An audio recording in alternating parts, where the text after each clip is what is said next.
Seguimos con la segunda parte de la clase de anestesia. En este caso vamos a ver los relajantes musculares. Recuerden que los cuatro objetivos de la anestesia general no necesariamente tienen que ser cumplidos por una sola droga. La combinación de varias drogas para cumplir con los distintos objetivos puede ser un beneficio para evitar las toxicidades de cada una de las drogas. Para lograr el bloqueo motor o la inmovilidad motora, podemos usar los relajantes musculares, en este caso periféricos. Los objetivos de la clase van a ser poder diferenciar los relajantes musculares de acción central de los de acción periférica y poder ubicar las particularidades de cada uno con las aplicaciones clínicas ponderadas para cada uno, poder reconocer los efectos adversos posibles y adecuar un criterio para poder pensar las aplicaciones clínicas de cada uno. Y a partir de eso, conocer las asociaciones farmacológicas más utilizadas. Los relajantes musculares periféricos ya eran bien conocidos por el ser humano desde mucho antes de las primeras descripciones de los anestésicos generales. Ya los pueblos originarios de América obtenían estas sustancias de vegetales y los utilizaban para la caza de animales. Por medio de cerbatanas, armaban dardos venenosos justamente para poder cazar animales y producirles la muerte por parálisis muscular que los llevaba a la asfixia. Utilizaban la planta Strychnos toxifera como una fuente justamente de curares. Ellos los llamaban uraris, ¿sí? Que después se fue deformando curares, que es lo que en un principio sirvió como nombre y sirve como nombre actual también para este grupo farmacológico de relajantes musculares periféricos. También el mecanismo de acción de estos fármacos es compartido por distintos tipos de venenos de ofidios, como puede ser la cobra naja naja o la serpiente que ven en la última foto, que se llama Vulgarus multicinctus, justamente por las múltiples cintas blancas que presenta su cuerpo, que producen este veneno justamente para paralizar a sus presas y poder alimentarse a partir de ellas.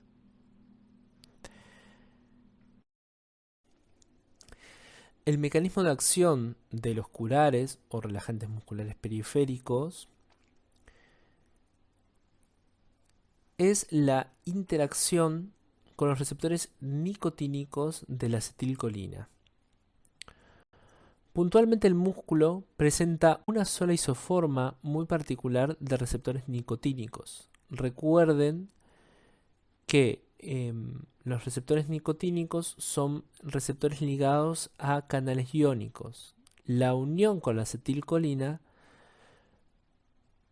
genera la apertura del canal iónico con el aumento de conductancia, en este caso a sodio, con la entrada al citoplasma y la despolarización consecuente de la membrana plasmática para transmitir la señal y el músculo se pueda contraer. Obviamente los receptores nicotínicos no están solamente alojados en el músculo. Sí es importante resaltar que el músculo presenta una isoforma del receptor nicotínico y que los otros lugares donde está presente el receptor nicotínico presentan otras isoformas. Las isoformas neuronales no se encuentran expresadas en el músculo y en las neuronas no se encuentran expresadas las isoformas musculares. Sin embargo, esta similitud estructural de los receptores puede estar está implicada, de hecho, en la posibilidad de que los relajantes musculares puedan tener efectos adversos a nivel del sistema nervioso autónomo. Y también similitudes estructurales de algunas otras moléculas que se desarrollaron como bloqueantes ganglionares, como son el hexametonio y el trimetafán, que bloquean los receptores nicotínicos, preferentemente los neuronales ganglionares. La interacción con el receptor nicotínico muscular implicaría la inhibición del mismo y la imposibilidad de generar la despolarización de la membrana necesaria para la contracción muscular. Este sería el mecanismo de acción de los bloqueantes musculares, generando justamente la parálisis flácida del músculo estriado. En este gráfico podemos ver la placa neuromuscular y los distintos lugares donde pueden actuar distintos tipos de sustancias, generando alteraciones en la contracción muscular. Señalado en el círculo rojo tenemos justamente los curares y la toxina de la serpiente, que naja, de la que hablamos recién, y también los bloqueantes neuromusculares despolarizantes que vamos a mencionar más adelante. Más allá de lo señalado en rojo, hay distintas instancias donde pueden actuar distintas sustancias y que pueden potenciar el efecto bloqueante neuromuscular, y que es importante que ustedes puedan contemplarlas porque pueden generar distintas interacciones de relevancia en la aplicación de este grupo farmacológico. Todos los relajantes musculares periféricos interactúan con el receptor nicotínico muscular. Sin embargo, podemos separarlos en dos grandes grupos. Uno, los bloqueantes musculares periféricos despolarizantes o leptocurares, dentro de los cuales tenemos la succinilcolina como el fármaco o droga patrón. Tiene una latencia corta de comienzo de acción, de 1 a 1 minuto y medio, y una duración de acción ultra corta, de 5 a 10 minutos, lo cual lo hace ideal para relajar los músculos laringeos al momento de intubar. O sea, en el momento de la inducción anestésica puede usarse la succinilcolina para poder relajar los músculos vinculados con la laringe y poder realizar de manera más sencilla la intubación orotraqueal. Y como otro grupo farmacológico dentro de los relajantes musculares periféricos tenemos a los no despolarizantes o paquicurares, y que pueden a su vez subdividirse en fármacos en otras clasificaciones según la duración de acción. Pueden ser de duración corta, como el mibacurio, intermedia, de 20 a 30 minutos, como el atracurio o el rocuronio o el vecuronio, y de duración larga, 45 a 60 minutos, como son el pancuronio o la tubocurarina. Los que justamente el comienzo de acción es proporcional a la duración de acción.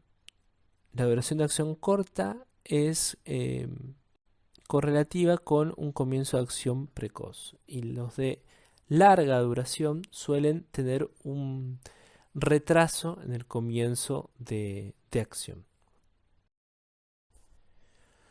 Acá tenemos las formas moleculares de los bloqueantes neuromusculares, y quería aprovechar para mencionarles cuál es la diferencia entre el mecanismo de acción de los despolarizantes con respecto a los competitivos. La succinilcolina, como droga patrón de los bloqueantes musculares despolarizantes, presenta una persistencia mayor en la hendidura sináptica por ser resistente a la acción de la acetilcolinesterasa.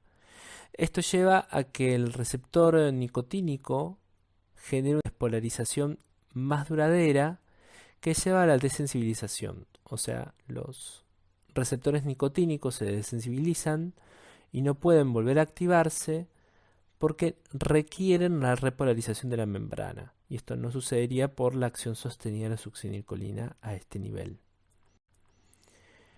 Esto lleva al bloqueo de tipo 1 y que generaría en el momento de la inducción fasciculaciones, especialmente en tórax y abdomen. Les comento de paso que los bloqueantes neuromusculares siempre se dan de manera endovenosa. Producen fasciculaciones en tórax y abdomen y luego llevan a una parálisis flácida. La eliminación puntualmente de la succinilcolina sería llevada a cabo por la butirilcolinesterasa plasmática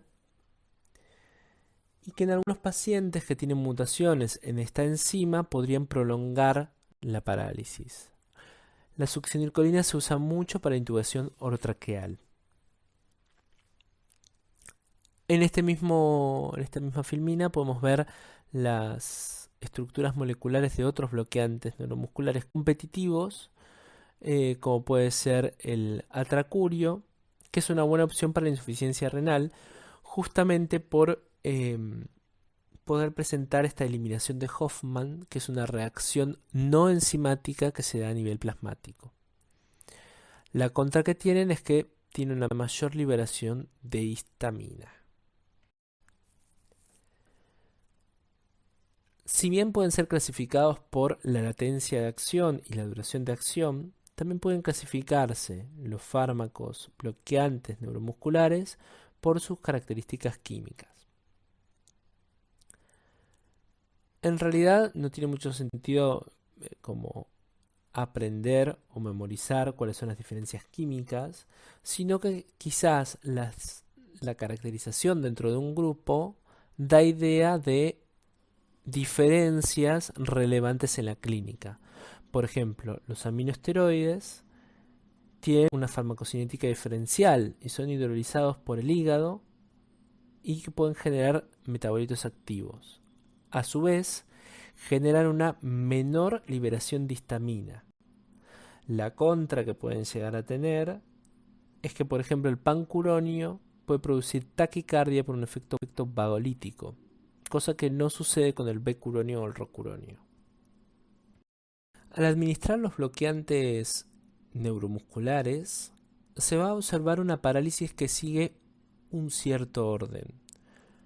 Los primeros músculos que van a ser inhibidos van a ser los músculos que sufren movimientos rápidos, como son los músculos del ojo o los músculos faciales. Luego, los músculos extensores de los dedos van a sufrir una inhibición y los van a seguir los músculos faringeos y de la lengua. A partir de ahí va a ser mucho más sencillo poder intubar. La progresión va a seguir un orden en el que primero van a inhibirse los músculos distales extensores y luego los flexores, luego los músculos proximales de las cinturas apendiculares y por último se van a inhibir los músculos del tronco, los intercostales y el diafragma. La reversión de esta parálisis va a ser en orden inverso. Lo más antiguo o lo que más asegura la supervivencia, que son los músculos respiratorios, como el diafragma, va a ser lo primero que se va a recuperar. Y así va a seguir de atrás para adelante la recuperación de los músculos, con recuperación de los músculos del tronco, los músculos proximales, distales, faringe, lengua, etc. Los efectos adversos más relevantes de los bloqueantes neuromusculares periféricos tienen que ver con principalmente los despolarizantes, la liberación de potasio. Los despolarizantes pueden generar una liberación muscular de potasio sostenida que puede generar una hipercalemia y aumentar el riesgo de potenciales arritmias. Por otro lado, la similitud estructural de los receptores nicotínicos podría ser que a medida que uno va en dosis o la utilización de algunos en particular, como la tubocurarina, podría generar el bloqueo ganglionar por inhibición de receptores nicotínicos neuronales. Esto es muy importante para los anestesiólogos, pues pueden interactuar con otros anestésicos generales que estén usando y potenciar los efectos a nivel del sistema cardiovascular con descenso de la presión sanguínea y taquicardia refleja posiblemente o por inhibición del vago, como puede darse con el pancuronio. Y esto en último momento podría llevar a un colapso cardiovascular. La succinilcolina se diferencia de los curares competitivos, pues pueden generar estimulación a nivel ganglionar con la consecuente bradicardia por el aumento del tono del nervio vago e hipertensión por estimulación de la médula suprarrenal. Recuerden que la médula suprarrenal es como si fuera un ganglio autónomo super especializado. Entonces, el fármacos como la tubocurarina, que generan un bloqueo ganglionar, podrían afectar a la médula suprarrenal inhibiéndola y produciendo una disminución de la liberación de adrenalina ante las situaciones de estrés. En cambio, la succinilcolina podría generar una estimulación por el efecto despolarizante y un aumento de la tensión arterial con bradicardia según se active el simpático o el parasimpático. Recuerden también que estructuralmente los bloqueantes neuromusculares, tanto despolarizantes como competitivos, son derivados de vitaminas cuaternarias, con lo cual todos los efectos que nosotros estamos viendo son consecuencia de efectos periféricos, no atraviesan la barrera hematoencefálica. Esto también condicionaría su forma de administración. Todos los bloqueantes neuromusculares se administran por vía endovenosa. Otra situación problemática que puede darse entre la administración de bloqueantes neuromusculares es la liberación de histamina. Esta se produce por una acción directa de los bloqueantes neuromusculares sobre los mastocitos. En general, la succinilcolina, el mibacurio, el atracurio pueden producir un aumento de una mayor liberación de histamina comparado con los aminoesteroides. Y esta liberación de histamina puede generar un broncoespasmo o una hipotensión con un aumento de secreciones bronquiales, lo cual puede poner en aprietos al anestesiólogo a la hora de llevar a cabo la inducción o el mantenimiento de la anestesia y evitar las complicaciones. Otro problema que puede surgir es la apnea prolongada por una falta de reversión en el tiempo estipulado del bloqueo neuromuscular. Y esto puede deberse a condiciones predisponentes diversas, ya sea porque hay alguna alteración en la eliminación de los fármacos por alguna disfunción hepática o renal, mutaciones en la butirilcolinesterasa con la disminución en la velocidad de depuración de succinilcolina o situaciones predisponentes a una debilidad muscular, como pueden ser la miastenia gravis o el síndrome de Lambert-Eaton, que es un síndrome paraneoplásico, en general muy asociado a un carcinoma de células pequeñas en el pulmón. Como había dicho en la primera parte de la trilogía, la asociación de succinilcolina con alotano tenía una alta frecuencia de producción de este síndrome catastrófico denominado hipertermia maligna, que es un estado hipermetabólico muscular generado por la regulación anormal del manejo del calcio por parte del músculo estriado. Esto genera una activación exagerada del mismo, con un aumento en la temperatura corporal, consecuencia del mismo, que produce un aumento en el metabolismo con una acidosis metabólica consecuente, daño muscular con liberación de proteínas citosólicas del músculo, como puede ser la CPK y la mioglobina, con mioglobinemia, que lleva a la mioglobinuria, o sea, aparición de mioglobina en orina, que puede cristalizar en los túbulos renales, llevando a una necrosis tubular aguda. A su vez, el daño muscular puede producir liberación de potasio intramuscular, que lleva a alteraciones autonómicas y potenciales arritmias que pueden ser fatales. En general, este tipo de cuadro se produce en personas predispuestas. Antes se lo pensaba como idiosincrático, ahora se conoce que hay una asociación a alteraciones genéticas en los canales RIR, o sea, de receptores de rianodina, que se hereda de manera autosómica dominante y que está asociada a miopatías genéticas, como puede ser el Central Core Disease o la enfermedad de, eh, de inclusiones nucleares.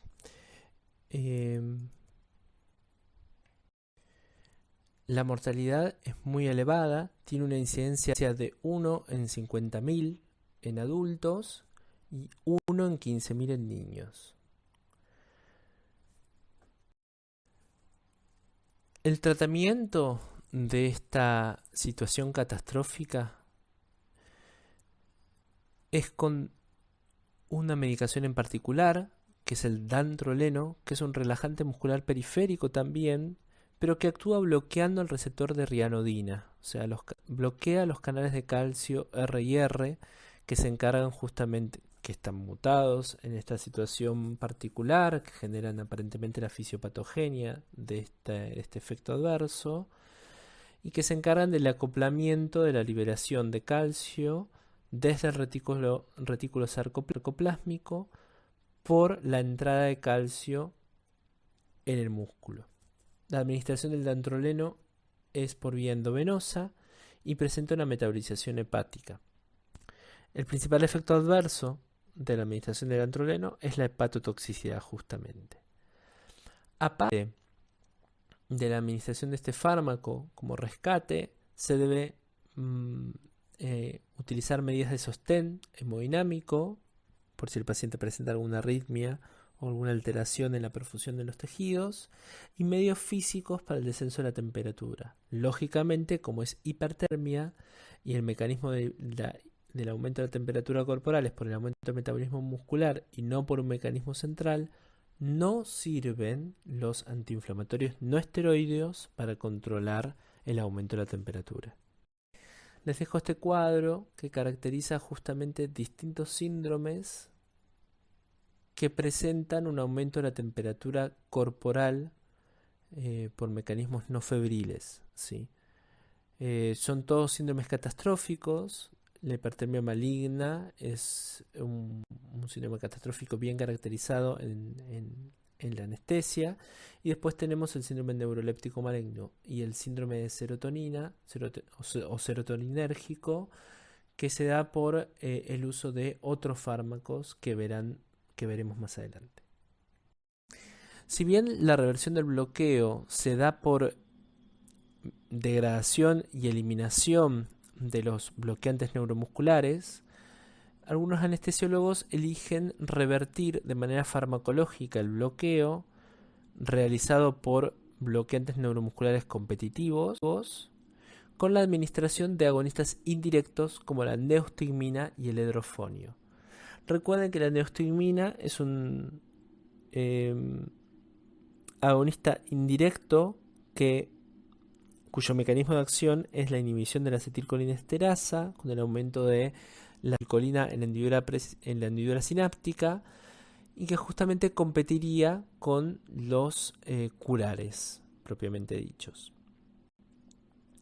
Y a su vez tiene algún efecto directo sobre el receptor nicotínico y por eso tendría algún grado de ventaja el uso de la neostigmina para la reversión del bloqueo. De todos modos, como aumenta la cantidad de acetilcolina en la brecha sináptica de todas las sinapsis colinérgicas periféricas, muchas veces hay que agregar atropina o glicopirrolato para impedir el efecto muscarínico a nivel cardíaco y una bradicardia que puede tener efectos adversos potenciales. En el último tiempo se desarrolló el Sugamadex, que es un quelante específico del rocuronio y el becuronio que podría utilizarse para la reversión del bloqueo más rápido de estos dos tipos de fármacos y que no contaría con los efectos adversos de los agonistas indirectos colinérgicos. Así como hay distintas situaciones en las que se puede prolongar el bloqueo neuromuscular y genera una apnea prolongada, es importante considerar otras interacciones de relevancia con otros fármacos. Por ejemplo, hay algunos antibióticos como los aminoglucósidos, la polimixina B, la clindamicina o la lincomicina que pueden prolongar el bloqueo neuromuscular por distintos efectos a nivel de la sinapsis colinérgica. A su vez, los bloqueantes neuromusculares potencian el efecto de bloqueo neuromuscular de los anestésicos generales y que pueden lograr justamente anestesias más superficiales con una recuperación más rápida del nivel de conciencia al momento de interrumpir la administración del anestésico general. Eso implica justamente una menor dosis del anestésico general, el uso de una dosis del anestésico general. También se pueden usar combinados con anestésicos locales para evitar el uso de anestésicos generales.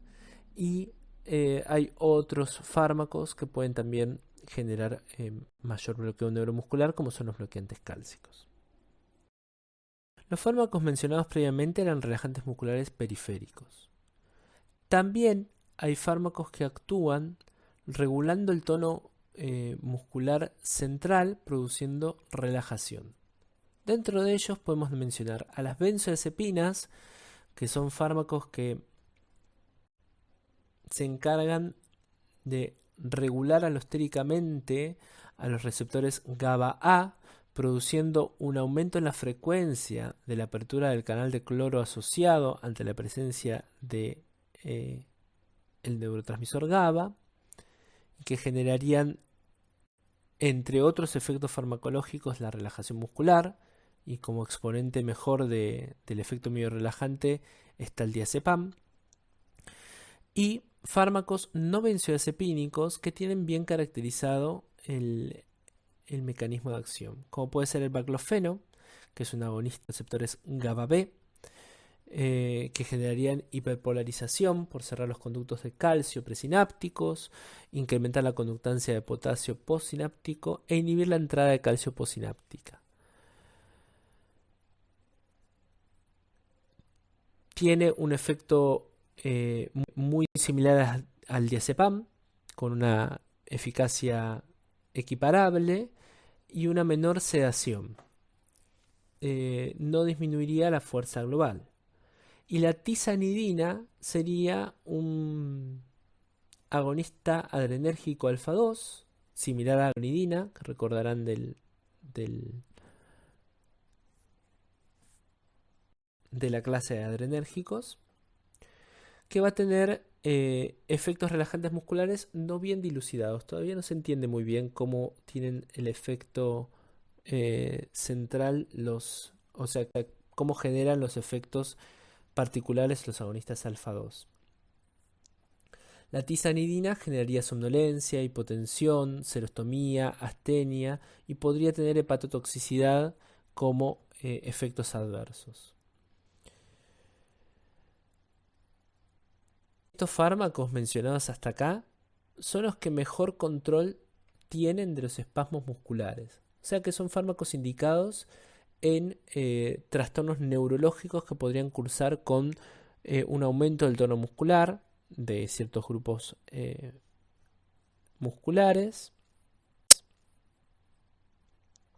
y que pueden producir dolor por el aumento de la espasticidad. El resto de los fármacos que se encuentran enumerados en la filmina no tienen un claro mecanismo de acción, ni tampoco son buenos espasmolíticos. No son buenos fármacos que no controlan bien la espasticidad, con lo cual no se utilizan frecuentemente para trastornos neurológicos, para el tratamiento de trastornos. Esta filmina es más que nada para poder ubicar cuáles serían los sitios de acción de la tizanidina y el baclofeno y las benzodiazepinas a nivel medular en cuanto a la regulación del tono muscular. Y en cuanto al resto de los fármacos que por ahí no tienen bien dilucidado el mecanismo de acción, se toma como hipótesis de que tienen un mecanismo de acción central a nivel del tallo cerebral con la amortiguación de los reflejos polisinápticos. Se toma la ciclobenzaprina como uno de las drogas patrones. Tiene una gran similitud, es una droga vieja, tiene una gran similitud con los antidepresivos tricíclicos y por lo tanto tiene un marcado efecto antimuscarínico. Recuerden que no son buenos como espasmolíticos, o sea, no previenen de manera adecuada la espasticidad. Quizás los que más se vayan a encontrar en la práctica clínica cotidiana van a ser el Priinol y la clorzoxazona, que son dos fármacos que vienen como miorelajantes combinados con antiinflamatorios no esteroideos. El Priinol viene asociado en general con diclofenac y como efecto adverso tiene un efecto que puede ser marcado de bloqueo muscarínico, y la clorzoxazona viene en general combinado con ibuprofeno. Y es raro, pero puede producir aumento de la transaminasas con hepatotoxicidad e ictericia. Eso explicaría por qué no viene combinado con diclofenac. Si recordarán bien del práctico de Aynes, el diclofenac es el que puede generar alteraciones hepáticas. La verdad es que el uso de estos dos fármacos juntos con los AINES, si bien puede generar algún grado de potenciación de la analgesia en dolores articulares, no han demostrado una mayor eficacia en el tratamiento de artritis reumatoidea o enfermedades inflamatorias con alteraciones musculares reactivas a la inflamación. El carisoprodol es otro relajante muscular que es una prodroga. Parte de ella se metaboliza a meprobamato por metabolismo del citocromo 12-19 y que tiene efectos ansiolíticos y miorelajantes. Es una droga que puede ser potencialmente usada para el abuso, con lo cual en Estados Unidos está regulada con mucha mayor intensidad. Y por último quería mencionarles en una que no lo dije en la filmina que aparecía, pero me parecía un dato que podría tener relevancia para el uso de fármacos en trastornos neurológicos. La tetrabenazina es un fármaco que se usa mucho en la enfermedad de Huntington, que cursa con espasticidad justamente y aumento del tono muscular, y que su mecanismo de acción es similar al mecanismo reserpínico. En realidad inhibe al transportador de catecolaminas de la molécula tipo 2, produciendo la depresión de catecolaminas especialmente dopaminérgicas, y que sería el fundamento de acción y de utilización en la enfermedad de Huntington.